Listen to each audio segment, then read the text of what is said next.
वाढ केलेली आहे. जे 250 कोटी रुपयाच्या टीव्ही होत्या 5 वर्षामागे, आज 594 कोटी रुपयाच्या टीव्ही त्या गोकुळ दूध संघानं ठेवण्यासाठी आम्ही सर्व संचालक मंडळ त्या ठिकाणी यशस्वी झालेलं आहे. आज मुंबईला असू दे, पुण्याला असू दे, विक्रीमध्येही वाढ झालेली आहे. आज मुंबईमध्ये आपण 9.5 ते 10 लाख दुधाची विक्री त्या ठिकाणी करतोय.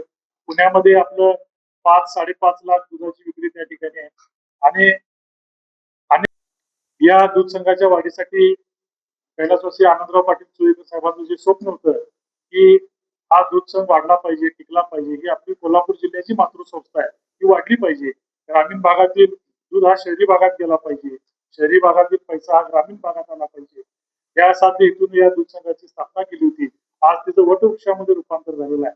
असेच तुमचा आशीर्वाद दूध उत्पादक सभासदांचं पाठबळ या दूध संघाच्या पाठीमागे असंच उभं राहू दे अशी विनंती तुमच्या माध्यमातून मी या ठिकाणी करतो. हे आहे गोकुळचं श्रीखंड, अगदी जिभेवर रेंगाळणार. जिभेवरच नाही तर मनावरही रेंगाळणार गोकुळ श्रीखंड,